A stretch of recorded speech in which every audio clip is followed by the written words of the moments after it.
Imagina por um instante o seu lar na penumbra. Não se ouvem ruídos estranhos, ninguém bate à porta, e ainda assim, você sente um peso invisível, uma inquietação que não sabe explicar. Muitos católicos vivem assim, rodeados por uma batalha espiritual que nem sequer reconhecem. A Igreja nos ensina que o mal nem sempre se manifesta com espectros horríveis ou acontecimentos extraordinários. Frequentemente, ele se esconde no cotidiano, na divisão dentro da família, na desesperança, na tentação que insiste a cada dia, no medo que paralisa o coração. E, no entanto, o mais surpreendente é que os instrumentos para nos proteger estão ao alcance das nossas mãos. Abençoados pela Igreja e temidos pelo inimigo, mas ignorados por muitos de nós. Os santos e exorcistas, como o padre Chad Ripperger ou o padre Gabriele Amorth, têm repetido uma e outra vez que o demônio age com maior força onde não encontra resistência espiritual. Uma casa sem oração, uma vida sem confissão, um coração sem a cruz de Cristo é um terreno fértil para a angústia e a opressão. O Catecismo da Igreja Católica nos lembra que o diabo é real e busca nos afastar da graça, porque sua derrota na cruz não o impede de continuar tentando e perturbando aqueles que ainda podem se salvar. É uma guerra silenciosa, mas constante. Por isso, ao começar este caminho de fé, quero te convidar a um gesto simples, mas profundo. Faça desta escuta uma oração. Repita em seu interior, ou escreva com suas próprias mãos: Senhor Jesus, que a tua luz proteja o meu lar e cada alma que nele habita. Não é uma frase vazia, é um escudo de fé, um clamor que rompe a escuridão e declara com valentia a quem você pertence. Porque toda declaração sincera em nome de Cristo tem peso no mundo espiritual. Santo Agostinho dizia que o coração em oração é uma fortaleza inexpugnável para o demônio. E essa fortaleza pode começar neste exato momento, com você. O medo não é o fim desta história. A fé nos mostra que, embora o inimigo ronde, a vitória já foi conquistada na cruz. A Virgem Maria, os santos, os sacramentos e os sacramentais são as armas que o Senhor pôs em nossas mãos. Mas antes de falar deles, precisamos abrir os olhos, reconhecer que a batalha existe e que não podemos lutar sozinhos. Nesta primeira parte, quero deixar-lhe essa pergunta que todo católico deve fazer. Minha casa está verdadeiramente protegida pela graça de Deus? Ou confiei demais pensando que o mal está longe? A resposta sincera pode mudar tudo. Muitos crentes pensam que a guerra espiritual é algo raro, reservado para místicos ou exorcistas, mas a verdade é muito mais próxima e cotidiana. O padre Chad Ripperger explica sem rodeios: o demônio não perde tempo com os que já lhe pertencem. Seu objetivo são aqueles que tentam crescer na graça. Isso significa, irmão, que se você tentar rezar mais, confessar-se com frequência ou se aproximar da Eucaristia, inevitavelmente será alvo de ataques. Não se trata de fantasmas nem de espetáculos sobrenaturais, mas de pequenas brechas que o inimigo aproveita. Desânimo ao levantar, discussões que surgem sem motivo, tentações que voltam repetidamente, pensamentos de desesperança que roubam a paz. O Catecismo da Igreja Católica, nos números 409 e 1707, ensina claramente que toda a história humana é uma luta dramática entre o bem e o mal, a luz e as trevas. E nessa luta, nenhum de nós é espectador neutro. Cada pensamento, cada decisão, cada oração ou sua omissão nos coloca de um lado ou de outro. São Pedro adverte em sua primeira carta: vosso adversário, o diabo, como leão que ruge, anda em derredor, buscando a quem possa devorar. Resisti-lhe, firmes na fé. De 1 5, 8, 9. Palavras fortes, mas necessárias, porque a mornidão e a ignorância são as maiores vantagens do inimigo. Ao longo da história, sacerdotes e santos relataram fenômenos inquietantes em lares sem proteção espiritual. Quartos gelados, sombras inexplicáveis, vozes que sussurram na noite, sonhos atormentadores. E embora muitos hoje o reduzam à superstição, a experiência pastoral confirma que onde falta oração, sacramentos e sacramentais, o terreno fica aberto à opressão.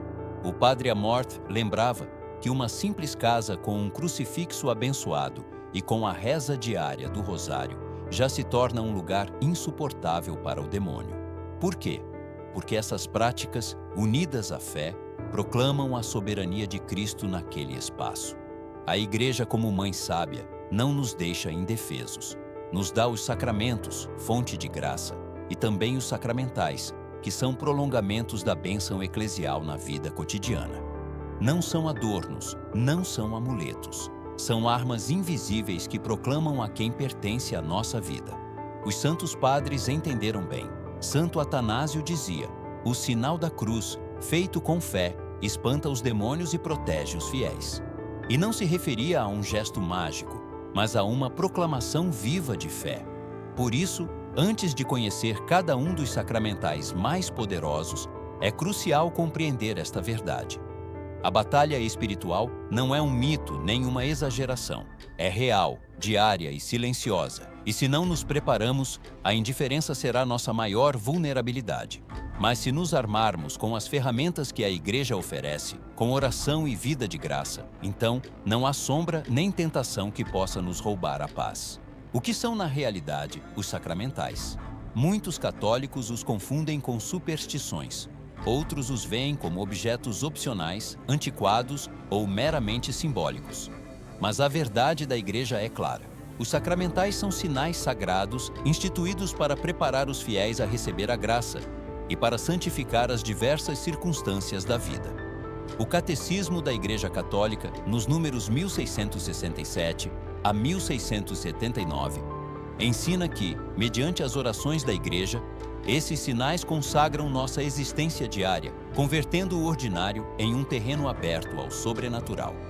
Não substituem os sacramentos, mas nos ajudam a vivê-los momento a momento. São Tomás de Aquino explicava que Deus, em sua pedagogia divina, serve-se de realidades visíveis para nos comunicar realidades invisíveis. Assim, a água benta, o sinal da cruz, o rosário, as medalhas e escapulários não são talismãs, mas prolongamentos da bênção da Igreja em nossa vida concreta. O padre Chad Ripperger os chama de extensões da autoridade da Igreja na vida diária dos fiéis. São, de certo modo, lembretes visíveis de uma verdade invisível, que tudo o que somos e possuímos pertence a Cristo. No entanto, há um perigo real, o de usá-los sem fé, como se fossem amuletos. Santa Faustina Kowalska escreveu em seu diário que um coração frio não se inflama por usar sinais externos, mas pela confiança viva na misericórdia de Deus. Esta advertência ressoa hoje com mais força do que nunca. Porque, de que serve pendurar um crucifixo na parede se nunca dobramos o joelho em oração diante da cruz? De que serve usar um escapulário se continuamos a viver em pecado grave?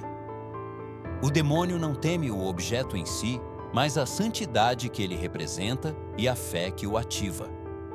O Papa Bento XVI sublinhou em uma homilia que os sacramentais nos ajudam a manter desperta a consciência da presença de Deus no meio do mundo. Cada bênção, cada sinal, cada gesto é como uma fresta de luz que rompe a escuridão cotidiana.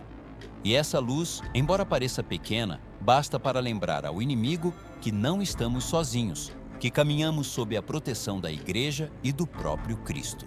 Imagina, então, a diferença entre um lar onde não há rastro do sagrado e outro onde a presença de Deus é lembrada em cada canto. Um crucifixo no dormitório, água benta na entrada, uma medalha mariana no pescoço, o rosário sobre a mesa. O primeiro é terreno árido, exposto à desesperança. O segundo respira graça, embora a batalha continue. E é justamente desses sinais sagrados que falaremos agora, começando com um dos mais humildes, mas também dos mais poderosos, a Medalha Milagrosa. A história da Medalha Milagrosa começa em 1830, em Paris, quando a Virgem Maria apareceu a uma humilde filha da caridade, Santa Catarina Labouré. Na visão, Maria mostrou-se de pé sobre um globo com raios de luz que brotavam de suas mãos e banhavam a terra. Pediu a Catarina que mandasse cunhar uma medalha segundo a imagem revelada, prometendo abundantes graças a quem a usasse com fé.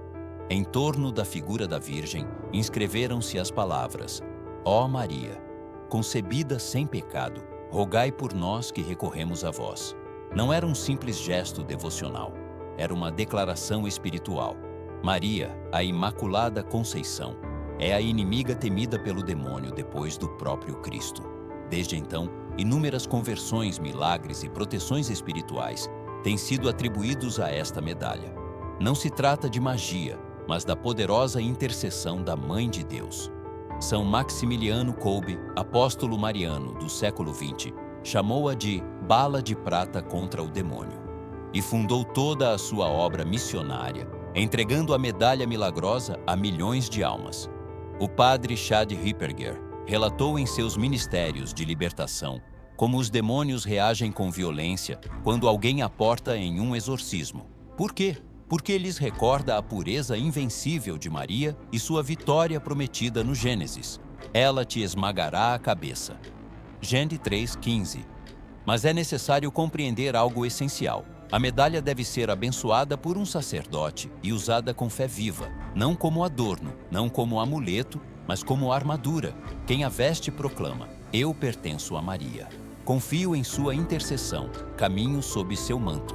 Essa entrega singela é o que abre a porta à graça. Pais e avós católicos têm passado de geração em geração este sinal como herança espiritual, colocando-a no quarto das crianças, entregando-a a jovens em momentos de temor, levando-a consigo em tempos de doença ou solidão. Santa Catarina. Labouré, em seu silêncio e humildade, nunca buscou protagonismo. Sua vida escondida mostra que o poder da medalha não está em quem a recebe, mas em quem a deu, a Mãe do Salvador. Onde Maria entra, o inimigo foge. São João Bosco resumia com clareza: o demônio teme mais a Virgem Santíssima do que a todos os santos juntos, e mais ainda a uma só de suas súplicas do que a todas as nossas orações. Hoje, tristemente, muitos católicos nunca ouviram falar da medalha milagrosa. Outros a têm guardada em uma gaveta, sem usá-la, sem compreender seu valor. E, no entanto, em um mundo cada vez mais infestado de medo e confusão espiritual, este pequeno sinal pode ser a faísca de esperança que recorda a cada alma que a vitória já está assegurada em Cristo e que Maria, sua mãe, nunca abandona seus filhos. O segundo sacramental poderoso que a Igreja nos entrega é o escapulário marrom de Nossa Senhora do Carmo. À primeira vista, parece um simples pedaço de tecido, mas sua história e seu significado o convertem em um profundo sinal de consagração. Em 1251, a Virgem Maria apareceu a São Simão Stock, prior-geral dos Carmelitas, e lhe entregou o escapulário com uma promessa ousada: quem morrer revestido com este escapulário não sofrerá o fogo eterno. Esta frase tem sido frequentemente mal interpretada como se fosse uma garantia automática de salvação. Mas a Igreja esclarece: não é magia, é um sinal de pertença, um compromisso de viver sob o amparo de Maria e em fidelidade a seu filho. O escapulário é, na realidade, uma versão reduzida do hábito carmelita, símbolo de vida consagrada. Ao usá-lo, o fiel manifesta publicamente que deseja viver sob o manto da Virgem, imitando suas virtudes de humildade, pureza e oração constante. Como lembra o padre Ripperger, o escapulário não tem poder em si mesmo, mas na relação que expressa. Quem o usa deve procurar viver em estado de graça, rezar cada dia, especialmente o rosário, e evitar o pecado mortal. É, portanto, um sinal visível de uma escolha invisível, a de pertencer a Cristo por meio de Maria. Ao longo da história, papas, santos, soldados e simples leigos usaram o escapulário como escudo espiritual. São João Paulo II o usava com devoção, e São Pio de Pietrelcina, o Padre Pio, costumava animar os fiéis a vesti-lo com confiança. Existem testemunhos de escapulários encontrados intactos nos corpos incorruptos de santos, e também de milagres de proteção em acidentes, conversões repentinas no leito de morte e até mesmo curas físicas atribuídas ao seu uso. O enrolamento no escapulário deve ser feito por um sacerdote em uma breve cerimônia que une oficialmente o fiel à espiritualidade carmelita. A partir desse momento, qualquer escapulário que se vista substitui o primeiro, e a promessa continua. Mas com essa promessa, também nasce a responsabilidade de viver conforme o Evangelho, de orar com constância e de aspirar à santidade. Porque, como advertem os santos, o demônio não teme o tecido, mas a fidelidade do coração que o usa. Em tempos de temor ou tentação, basta tocar o escapulário para lembrar que não estamos sozinhos. É um gesto silencioso, mas poderoso. Estamos envolvidos no manto da Mãe de Deus. E como ensina a tradição, onde Maria estende sua proteção, o inimigo não pode penetrar. O escapulário, então, não é um simples sacramental a mais, mas uma declaração constante de confiança. Cada dia, cada hora, caminhamos sob o olhar amoroso da Virgem do Carmo. Entre todos os símbolos cristãos, nenhum causa tanto terror no demônio como o crucifixo. Não se trata de uma cruz vazia e decorativa, mas da imagem viva do corpo de Cristo crucificado, com suas chagas, seu sangue e sua entrega total. Na cruz consumou-se a derrota definitiva de Satanás, e cada vez que contemplamos um crucifixo, proclama-se de novo essa vitória. O padre Chad Ripperger relata como, durante exorcismos, os demônios gritam, se retorcem e desviam o olhar diante de um crucifixo abençoado. Eles sabem que essa imagem é a proclamação de sua derrota eterna. São Paulo dizia com clareza: nós pregamos a Cristo crucificado, escândalo para os judeus e loucura para os gentios, mas para os que são chamados, poder de Deus e sabedoria de Deus. 1 Cor 1, 23, 24. O crucifixo é, então, um lembrete permanente de que o amor venceu o ódio, a obediência venceu a rebelião e a vida venceu a morte. Não é um simples adorno na parede. É uma bandeira de vitória, um estandarte que declara: Cristo é o Senhor. Todo lar católico deveria ter ao menos um crucifixo em cada cômodo principal. Não para acumular objetos religiosos, mas para que cada membro da família viva sob o signo da redenção. Colocar um crucifixo abençoado sobre a cama, levá-lo ao pescoço, segurá-lo na oração, colocá-lo na entrada da casa, são atos simples que proclamam a quem pertence nossa vida e nosso lar. Um sacerdote aconselhou uma vez uma mulher que sofria de pesadelos contínuos a colocar um crucifixo sobre sua cabeceira. Desde aquela noite, nunca mais voltou a ser atormentada. São João Maria Vianney, o santo cura d'Ars, costumava dizer que o demônio treme quando vê a cruz, porque sabe que ali perdeu seus escravos. E tinha razão. A cruz não é um pedaço de madeira ou metal, é o signo do sacrifício perfeito, do sangue derramado para nossa salvação. Cada vez que beijamos um crucifixo com fé, lembramos que não caminhamos sozinhos, que o preço da nossa liberdade já foi pago. E esse ato simples é um golpe direto contra o orgulho do inimigo. Por isso, se você quer fortalecer seu lar contra as trevas, comece com este sinal fundamental. Coloque um crucifixo abençoado em sua casa, reverencie-o cada dia e deixe que seja o farol que ilumine suas noites e suas batalhas. Porque quem se apega à cruz não teme as trevas, sabe que no madeiro glorioso Cristo já venceu. O quarto sacramental que a Igreja nos oferece como arma de proteção é a medalha de São Bento. À primeira vista, parece uma medalha simples, sem adornos chamativos, mas seu poder espiritual é imenso. No anverso aparece São Bento segurando a cruz e a regra de sua ordem. No reverso, uma cruz rodeada de inscrições misteriosas em latim. Não são letras aleatórias, formam orações de exorcismo que a Igreja tem rezado durante séculos. Crux sacra sit mihi lux, a Santa Cruz seja minha luz. Non draco sit mihi-dus, que o dragão não seja meu guia. E a invocação mais conhecida, vade retro satana, afasta-te, Satanás. Não sugiras vaidades, o que ofereces é maldade. Esta é a linguagem do combate espiritual direto. São Bento, pai do monaquismo ocidental, foi conhecido por sua luta contra o mal e seu poder de intercessão frente às ciladas do demônio. Os monges beneditinos, durante séculos, têm portado esta medalha como sinal da vitória de Cristo sobre as trevas. O padre Ripperger confirma que em lares sob opressão, a colocação de medalhas de São Bento abençoadas em portas, janelas ou camas traz uma paz tangível, mas sempre adverte o mesmo: não basta uma bênção genérica. A Igreja estabeleceu um rito especial de exorcismo para esta medalha, que todo sacerdote pode conceder se for solicitado. O uso da medalha é amplo.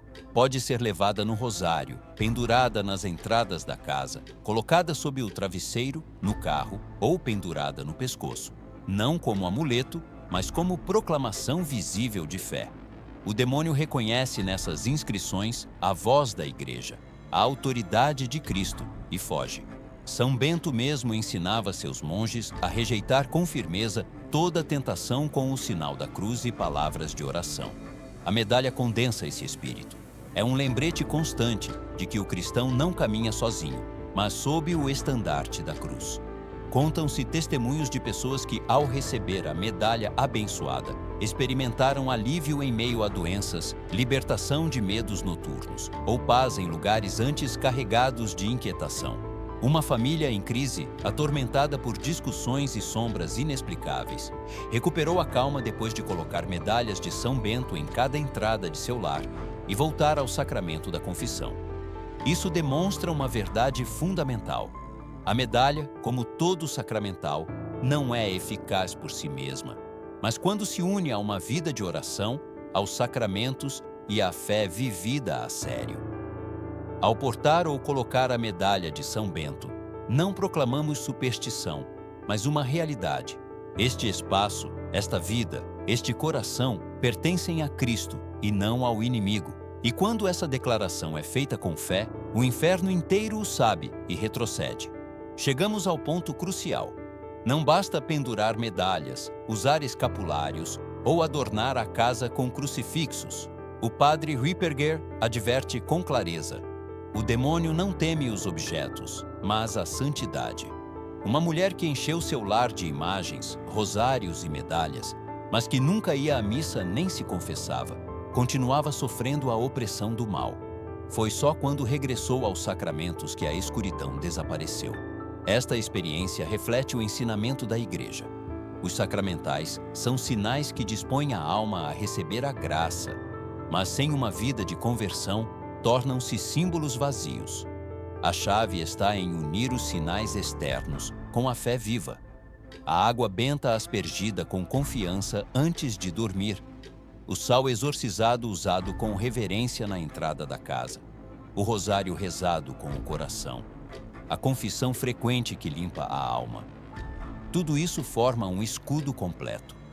São Pio de Pietrelcina dizia: o rosário é a corrente que ata o demônio.